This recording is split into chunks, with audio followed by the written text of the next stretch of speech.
সংখ্যা ২,৯০৮টা বুথে নামকরণ ছিল এবং এখন বহু করে বলতে গেলে ৫টা ৭টা বুথে দাঁড়িয়ে কি ওই যে চাপ পড়ছে উপর থেকে তাই করছে।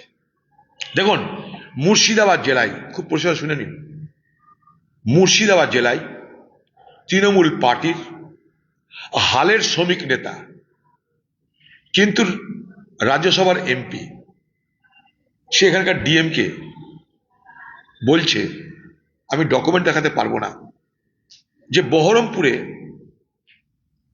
যেন একটাও মৃত ব্যক্তিকে এসআরে দেখানো না হয়।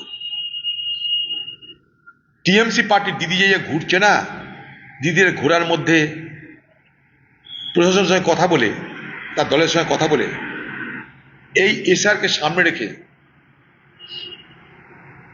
সে তার ভোটের কারচুপি রাস্তা তৈরি করছে। বিজেপি ভাবছে আমি মুসলমান ভোটারকে কাটবো। বিজেপির কোনো ক্ষমতা নেই সব ব্যাপারে। যদি কাটা পড়তে হিন্দু ভোটার কাটা পড়বে, মিলিয়ে নেবেন আমার কথা।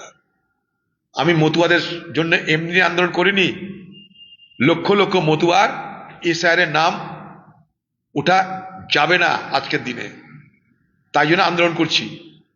আজও সেই মতুয়া সম্প্রদায়ের মানুষদের সঙ্গে আমার মিটিং হবে, দখলে আমি দিল্লিতে যাব।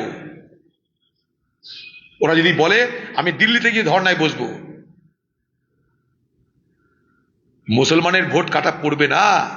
কারণ মুসলমান জানে এই বিজেপি, এই নির্বাচন কমিশন আমাকে টার্গেট করবে, তাই মুসলমানের ঘরে কাগজপত্র চাকাচাক পড়ে আছে,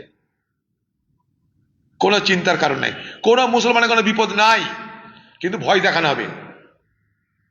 কারণ মুসলমানকে ভোট ব্যাংক হিসেবে ব্যবহার করা হয়, নাগরিক হিসেবে ব্যবহার করা হয় না। দুর্ভাগ্য আমাদের এখানকার মুসলমানদেরকে নাগরিক নয়, ভোট ব্যাংক হিসাবে ব্যবহার করে এই রাজ্যের মুখ্যমন্ত্রী, এই রাজ্যের তৃণমূল পার্টি।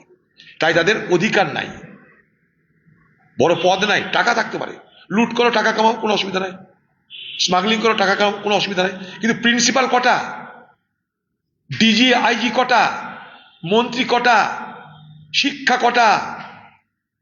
তোমাকে তো এইটা দেখতে হবে। একটা সমাজকে যদি তুমি মদত করতে চাও, তাহলে সব থেকে বড় মদত হচ্ছে শিক্ষা, শিক্ষা, শিক্ষা।